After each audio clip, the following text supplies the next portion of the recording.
Welcome to the Breakaway Entrepreneur Podcast, where master business coach Janet Fish and her special guests explore the characteristics and traits that lead entrepreneurs to success.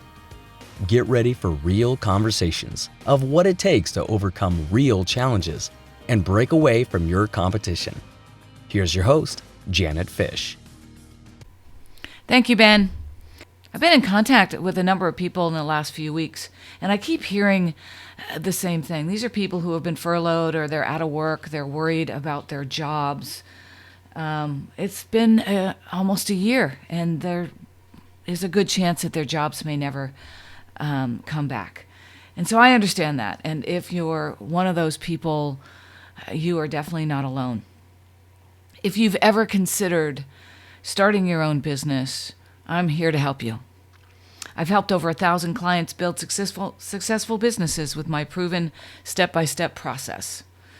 Get started today building your own successful business. You literally can have a business up and running in a couple of weeks following my proven 5-step plan. And guess what? You don't have to invest anything to get started. That's right. You can start your business right now with no money.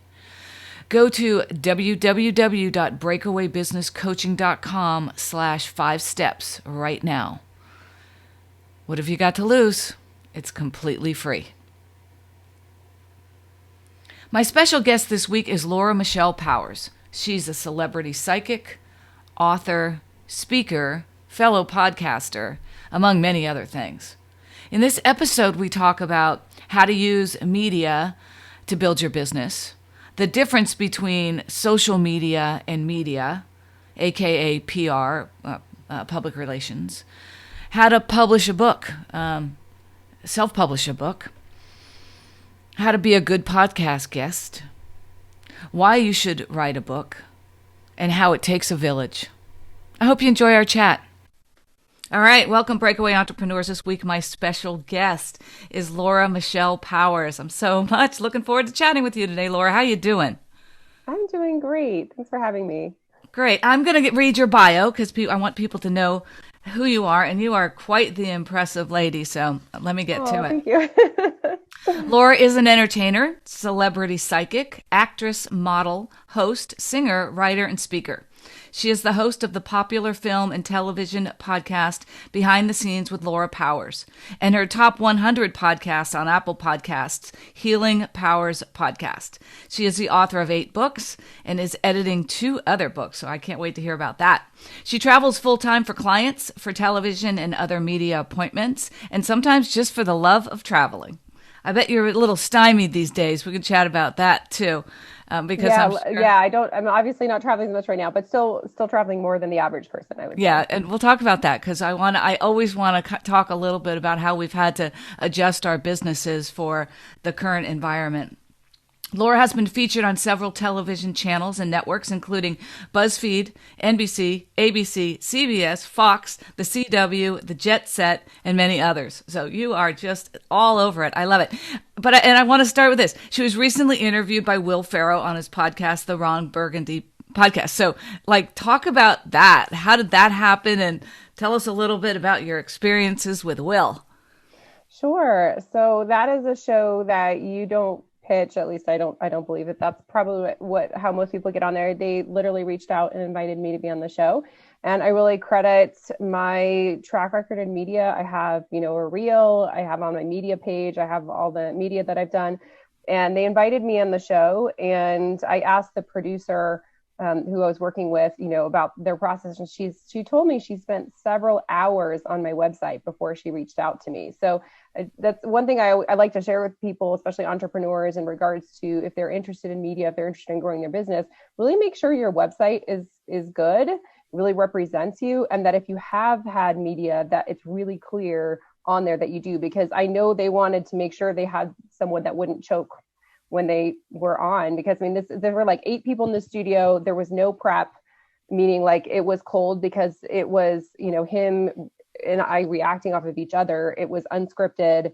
So if you want opportunities like that, just make sure it all is conveyed on your website, your experience, what you've done already, and so that people get a sense of how professional you are and how much experience you've had. Well, and I love that. I just recently, so I've been podcasting for about a year, and as a fellow podcaster, you know that we get also to go on other people's podcasts, and I've been interviewed on the radio, and so I recently put together a press page on my website that has all of the media that I've done. I think it's really, really important for people to come, especially if you want to get on shows, to show that you can represent and that it's not your first rodeo, because it's kind of important that that's true. So talk about your journey to where you are today.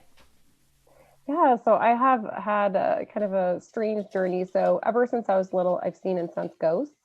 And I grew up thinking that maybe I was crazy because other people clearly didn't see what I did. And I remember looking around and paying attention, like, do other people see or notice what I'm noticing? And I remember asking my mom when I was little, I think probably about 7 years old, if she saw things, and I knew based on response that she just didn't know what I was talking about it. So I learned to keep it to myself.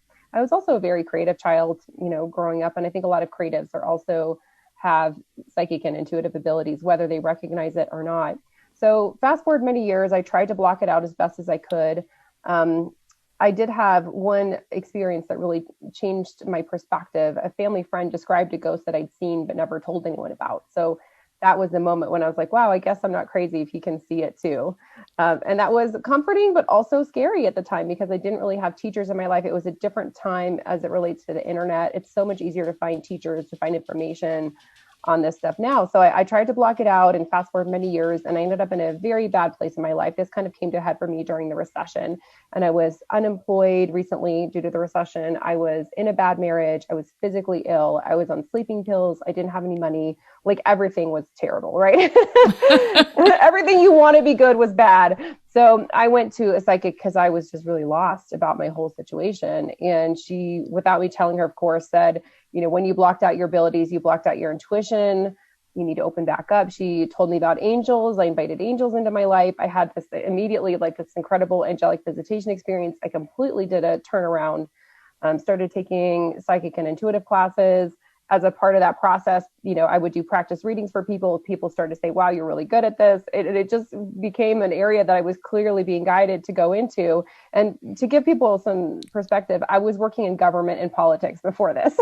Right. So it was a big change. It was almost like getting a sex change operation or something in terms of like such a profound change in your perspective and, how you're operating.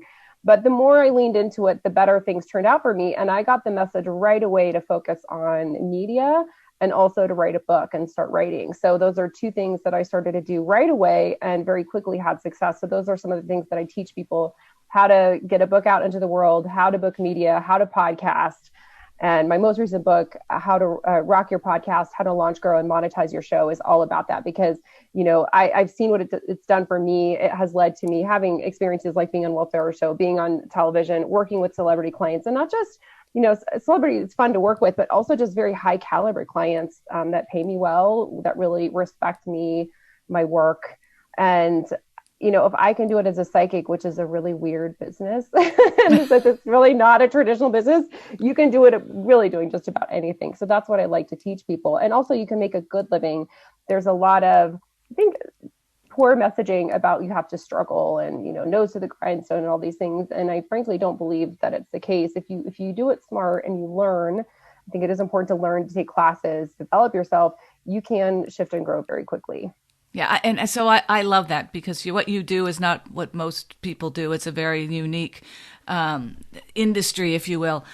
But your story is so inspiring in that you, and I have somewhat of a similar, I was in real estate before I became, while I was a coach, but my coaching was second. I was mostly in real estate until the world kind of told me coaching is really what you need to be doing. So you repress it. You put it down, you kind of cover it up. And for me, it kept coming. Every time I've quit 3 times, and every single time I get all these clients, right? So I understand that. Talk a little bit about the support you had. I love, you need to educate yourself. You need to throw yourself into it. You need to, and you need to do it smart.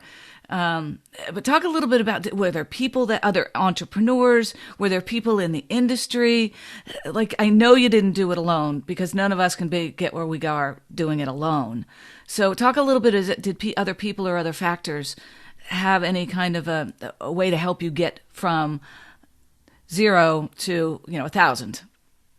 Well, I mean, I started out alone, as a lot of people do, at least physically. I will say I have a big spiritual team, so I really recommend for everyone to call on the universe, their angels and spirit guides, or any particular spiritual beings that they believe in, whatever your belief system, there are there are beings that support you spiritually. So call on those.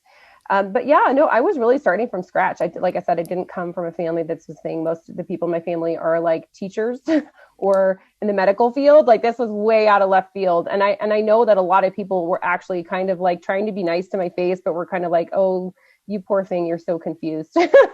I know that. And it wasn't until I started to get some pretty big traction that suddenly people were like, oh, well, maybe she kind of does know what she's doing. And so for me, because I didn't have people in my life, in my circle, that could really guide me or support me in this completely new area, professional development, both as a psychic, like going to, take different classes, conferences, as well as learning on the business side. Like, I knew I was needed to do writing and become an author. And so I immediately started going to writing and publishing conferences. Like, you got to get yourself educated. And I think that there's, unfortunately, this idea that you just have to figure it all out yourself. And I'm like, yeah, it's going to be long and hard and slow if you do that. So not only did I pay to go to a lot of conferences, but then as I developed podcasting, one of the things I teach is like, look, you can get media passes to conferences, festivals, and events.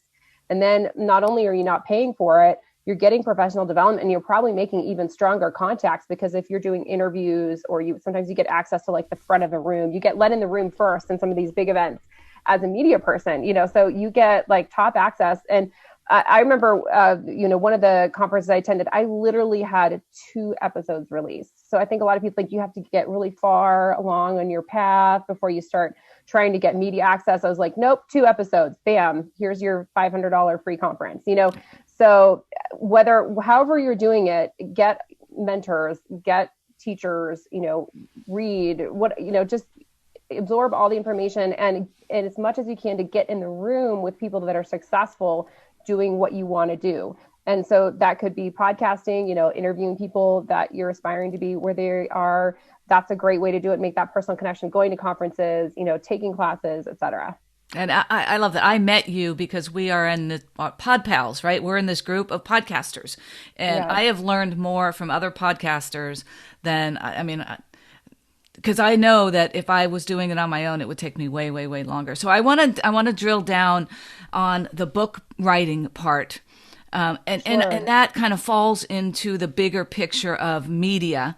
So I want to touch on that too. But I know your passion for writing, and I know obviously passion for books. You've written 8 and you've got 2 more. Let's talk a little bit about how that has enabled you to really see levels of success that you wouldn't have if you didn't have a book. I personally have 5 books, so I'm like totally into the book writing thing as a way to become the trusted leader in your industry. So talk about that whole process for you, because clearly you've done it a number of times and are still doing it.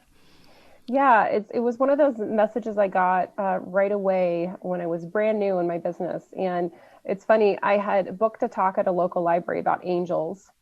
And I was like, I was brand new, in my business. I was like, I feel like I need something to offer, like something for people to connect. So I literally wrote my first book in 6 weeks. And it wasn't professionally packaged. It was like spiral bound by the local print shop. But I had a book, and then I figured out, I went to the conferences and figured out, like, how do I make this more like a book? And so I learned a lot about the industry. But regardless of whether you're doing kind of indie publishing, doing it on your own, publishing it yourself, or whether you're trying to get an agent and go the more traditional route, it's so important. I recommend for people just start the process themselves. You can always, once you have a book, you can still get an agent and, sell it or sell another book. But it's so important. You already mentioned it basically creates you to be an expert in an industry. Like, people see you as an expert, whether they've read the book or not. I mean, a lot of people think, oh, they have to read the book. No, like literally just when you're promoting it, when it's out there, people are like, oh, she knows a lot about that topic. And let me say, you do have to know a lot about a topic to write a book about it. Like, it takes a lot to put in there, and it doesn't need to be a long book. I actually think shorter is better. And that's one of the reasons why I have several books. And one of the things I teach is how do you become profitable with the book right away? So there's a lot of authors where they sell less than 100 copies and they're in the hole with all their expenses. So what I have done for most of my books, all my last books, is I do a pre-order campaign, and it includes perks. So people get, coaching services, packages, readings, whatever it is that I'm packaging with that particular book. And so when it's out, it's already profitable. So it's already, making you money. And then on top of that, I found that I'm so much more likely to book clients from having that book, and same thing, like, especially for bigger media, you go on there and you're like, oh, there's all her books. You're like, okay, well, she's definitely has something together. And then you go on Amazon and I have reviews. That's the other thing, is making sure that, the book itself does well. So there's strategy for making it a #1 bestseller. How do you get reviews legitimately? All of that kind of stuff is very important. But yeah, it really helps you rise above, because most people still don't write books, and it just elevates your status and the way people think about you in terms of your knowledge. Yeah, it was amazing to me. So like I said, and I've paid publishers a lot of money to do a book. I've had a ghostwriter wrote my first book, and I spent $30,000 on that. And then my last book, I did just self-published through Amazon, KDP. And I would recommend you do that, unless you really have someone coming and paying you, because you're still going to have to do all the marketing. You're still going to have to do all the promoting of it. Yes. It's so much easier and so much faster to get it out just doing it yourself. And there's some, I'll share in the notes a couple of blog posts that I've written over time on how to quickly write a book. And so I'll share that in the blog post. But I want to talk about virtual conferences. All right. So, or you can't go really to conferences. And I love your strategies of, like, I went to conferences and I met people, and right now we're not doing that. However, talk about because I'm putting on a virtual conference in March, the end of March. I've never put on a conference before, but I'm doing one virtually. Talk about, I'm sure you're going to virtual conferences. We met on a virtual Zoom call, right? Sure. So talk about how that's changed, and yet how you can still supersize your business through Zoom or other virtual ways until we get back to face-to-face. Sure. And before I get into that, just one brief thing about publishing. I completely agree with you. I recommend self-publishing. Indie publishing is what a lot of people are calling it now. A lot of people still have the old idea of publishing in mind. Like, I'll just get a publisher, they do all the work and it's easier. And as you said, it's not the case anymore. Basically, they just take more money. I'm not saying there aren't some things that they do, but unless you're a big name, unless you already have a following or something, first of all, it's really hard to get one of those. And secondly, you have to do just as much as as you do if you're publishing on your own with less profit. So I feel like it's nice to actually have more control, and it's also faster. One of my reasons I went through the journey to do it myself was because I was like, I want to get this book out now. I don't want to wait a year or 2 years that it would take to go through that process of, their processes are so much slower because they're big companies and there's multiple people involved. So yeah, I think that's just really important for people to know. A lot of the ideas of like, oh, I want to get an agent, I want to traditionally publish, are based on like how the system was many years ago versus how it is now. Yeah. And in terms of, virtual conferences and versus in person, first of all, I definitely love in person. As soon as we can, I'm all about going back to these in-person events, but there's still a lot that you can do for virtual conferences and festivals. They're still happening. In many cases, you can still apply for press access. If you're a podcaster, for example, you can still network. I do a lot with speaking. I tend to speak at a lot of the conferences that I then will also attend. So getting on as a speaker is great, and it's not necessarily that hard. But when you're attending, there's a lot of platforms now, like Whova, I think is one of them that a lot of these conferences use, where you can still kind of join meetups and connect with others that are like-minded. And then social media is really important. So I've been primarily online in my business for about 5 years now, even when I was traveling. So for me, this transition to virtual has been pretty easy, primarily virtual because of the pandemic, but it's just important to get started. And, when things get going, if it was a virtual conference, no one needs to know. If it was, just say that you spoke or you attended this, just use it as whatever it was. And I think that there's going to be some permanent changes in terms of there's going to continue to be a lot more online, even when things open back up. So it's a good thing to figure out how to navigate now. I totally agree. All right, let's talk about one of my favorite topics, which is podcasting. So I know you have a podcast. Talk a little bit about how you got into that, how long you've had it, and what you focus on. Tell us a little bit more about it. Well, you have more than one show, right? I do. Yeah. I've been podcasting for 10 years. And so I was a pretty early adopter as far as podcasting goes. And this was another one of the things like writing a book. I was literally guided to start a podcast. And it's quite interesting because I wasn't even a podcast listener. It wasn't like, I love podcasts, so I'm going to start a podcast. It was like, you should start a podcast. And then I have to even figure out how to listen to one. And I immediately started going to podcasting conferences. Like I said, I'm a big fan of professional development. And boy, was I a fish out of water. Like at that point in podcasting days, it was mostly like white techie guys, which I was none of those things. Nevertheless, I learned a lot, and I grew to really love podcasting and everything that it did for me. I love that it's a win-win-win in a way. Like it's a win for the host, it's a win for the guest, it's a win for the listeners. Everyone's learning, connecting, growing, developing. And in terms of connections, I mean, you just can't beat podcasting for some of the connections that you were able to make personally and professionally. So I'll give an example. I had started my podcast. I was pretty new at it, and I was had volunteered at a conference to help with their video. And there was a speaker who was in my sector. So my first podcast was on mind, body, spirit. His name was Dr. Bruce Willis. He's an expert in epigenetics, which is how things affect our genes. So including our thoughts. Really fascinating topic, really well known, keynote speaker, gets paid a lot of money to speak and things like that. But because I had access for this volunteering for the conference, I just walked up to him and said, hey, would you be interested in being on my podcast? He's normally someone with gatekeepers, right? But he was like, sure. And so later that day we met and he talked with me for, I think, 45 minutes. And as soon as I had him, everyone was like, oh, you had Dr. Bruce Willis on your show? And then I was able to get a lot of other kind of top well-known experts. So be bold, don't be afraid to submit yourself for press passes, to ask someone to be on your show. It's such a win-win. And then I learned so much from my guests. I think it really helped me develop myself and my business more quickly.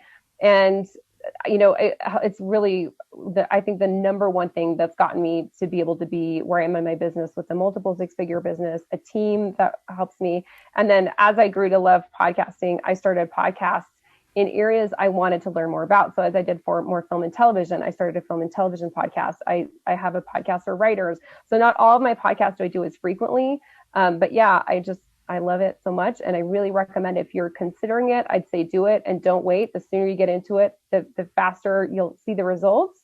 And don't be a perfectionist. It's better to start and fix or improve whatever it is that you're doing versus wait to try for it to be perfect. Yeah, I agree. I went back and listened to some of my initial episodes and I'm like, wow, but it's a learning experience. And I would say that it's way more fun than I ever thought it would be. I mean, I just love sitting and talking to cool people. I get to do that. Mm-hmm. I mean, that's what I do for a living. I get to explore new things. I've met some amazing people, not just from the guest perspective, but from people who, like you, who teach you how to monetize a podcast, or people who do podcast production, and then people who teach me how to do all these weird things, which is Adam teaches us how to do reels on Instagram, and just all these really cool things that I would have never learned had I not gotten into podcasting. So what's next for you, Laura? I know you got a couple of books coming out, but what's next? Yeah, so I have a book on writing and publishing coming out. So it'll be similar to my Rock Your Podcast book in the sense of kind of front to back, how you do this and why should you want to. And then I have a book on my work with animals as a psychic as well. That'll be coming out later this year. And actually my first novel. So this is for a young adult novel, think like Harry Potter, but style, kind of magical realism. And so that'll be this year as well. So actually 3 books that are in process. The thing with me is I write very quickly. It's always the editing, the packaging, the marketing that takes a long time. And then just continuing with media. I love media. It's been my goal for some time to have my own television show. So I'm going to keep plugging away at that. I feel like I'm getting closer and closer. and just continue to grow my business. And as soon as I can, to travel more. Been traveling a little bit more than the average person even during this time. But yeah, I love it. And just to reach more people. I really have a strong desire to just share with people how powerful they are, how much they can create, and just to let them know they can create whatever lifestyle they want. And also, regardless of whatever is happening in the world, you still can be amazing. So this past year, though, was challenging. It was my best year ever for my business, so, it's always possible to do well. Yeah. And it's just finding out what works. I remember back when this all started last year, I was just running fast. I didn't really know where I was going, but I was like, I'm not going to sit back and wait. I had a lot of clients, unfortunately, who said, I'm just going to sit back and wait. We never expected it to last this long. But for me, it was just like run out and try all sorts of new things, because you just never know. I want to end by doing just a little bit deeper dive into, like you say, go do media. Like, to me, I think go do media means go post on Instagram and do some stuff on Facebook.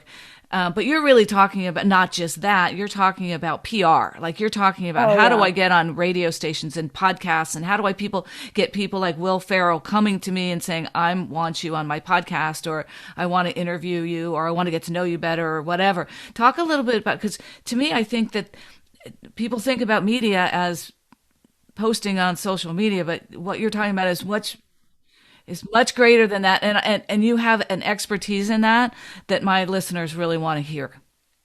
Okay, yeah, so that's a really big distinction, I think, social media versus media. And again, podcasting is media. It took a while for it to be formally recognized as media, but it has become so now, thankfully. But yeah, I'm talking about radio, I'm talking about print, I'm talking about podcasts, I'm talking about television. And these are all really significant. And it's interesting how there's more and more crossover between different media. So you look at a lot of podcasts are then becoming television shows. This is a big trend.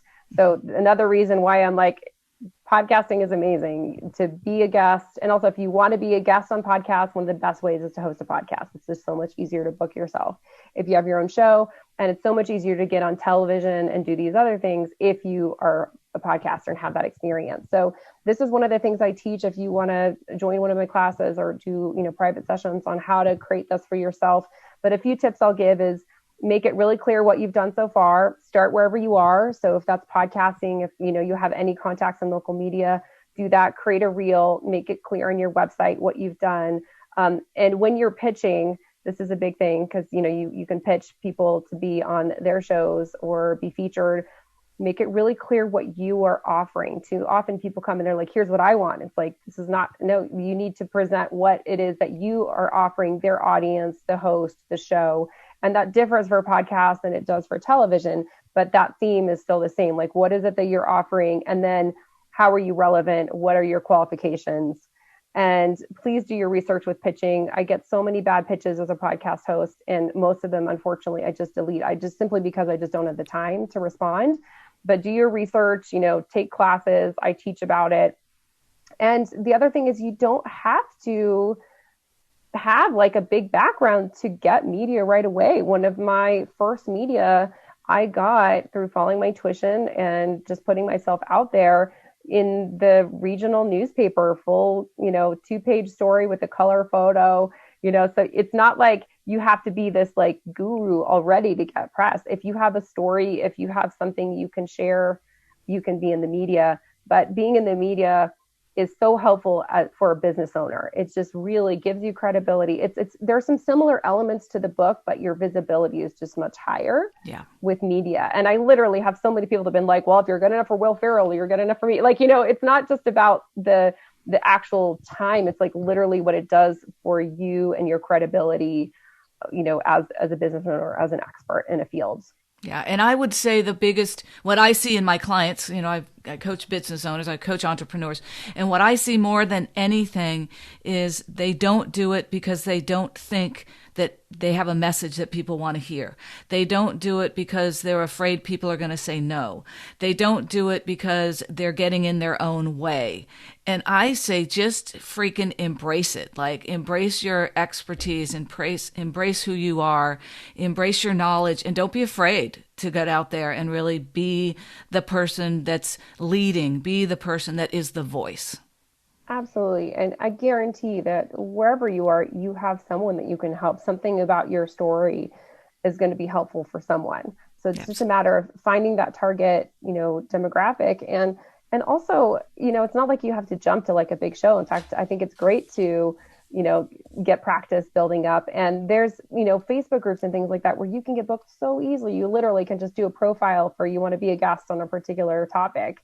And people will reach out. Maybe they're newer podcasters, but that's okay. Just start where you are, and then build up as you get more expertise, change your reel, update your links and all of that. And I guarantee that things will start to happen for you. And also it just feels good. It feels good to use your voice, to put it out there and really to reach and connect with other people. Yeah. And I would say if you're not a podcaster, but you're in a business and there are podcasts about your business, then go find those podcasters, listen to their episodes before you contact them. That's one of my biggest pet peeves is I have people contacting me saying, I want to come on your show. And it's clear they've never listened to the show.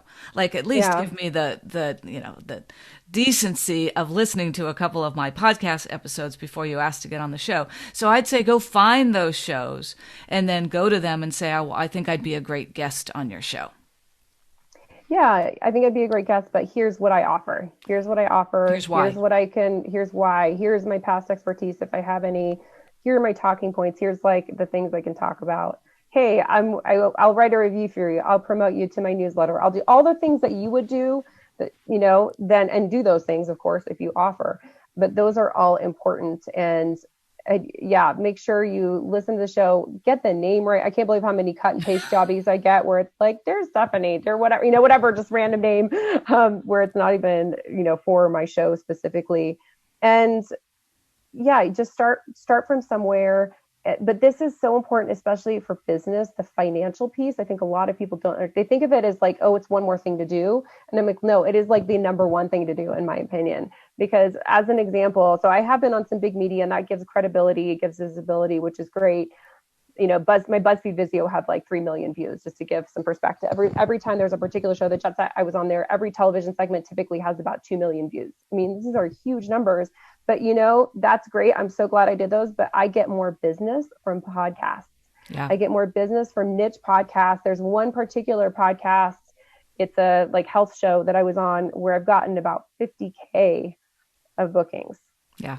That's directly awesome. From that show. One of my teachers for my podcast course, she has one show, she contracts 200K of bookings just from that one podcast appearance. Yep. So if you have it set up right, you can really monetize it, reach your target demographic very easily if you're going to niche targeted podcasts that are in your field. I love that. And I will pitch you, and that is anybody who's thinking about starting a podcast or has just started a podcast or is floundering with their podcast, get Laura's book, Rock Your Podcast, How to Launch, Grow, and Monetize Your Show. There's a link to it down below. Go get that. I'm going to go get that myself, even though I've been doing it for a year. I'm sure there's stuff in there that'll help me move forward even more quickly. Amazing. Thank you. Yeah, there's templates in there. There's resources for example, if you specifically want to book media for yourself, there's a whole page of like, here's different websites that are specifically for getting booked. So love it. Definitely recommend it. Thank you, Janet. This has been really such a pleasure. Thank you, Laura. It's been great to get to know you better. I always love talking to anybody who is a fellow podcaster. So I really appreciate all your insights today. Definitely go and get the book. Breakaway Entrepreneurs, I'm going to leave you with this one thought, and that is, while it's true that success starts with your mindset, it's massive action that gets you there. So let's get into massive action in 2021. Laura, thank you so much. I really appreciate your time. Thank you for listening to the Breakaway Entrepreneur Podcast. If you like the show, please rate, recommend, and review us on Apple Podcasts, Google Podcasts, or wherever you get your podcasts so we can share more actionable insights with the entrepreneur community. Until next time, challenge your mindset, be bold, take action, and financial freedom will follow. You can get helpful resources and templates to guide and inspire you from Janet's free Breakaway Entrepreneur Toolkit. Get it now by going to www.breakawaybusinesscoaching.com/toolkit.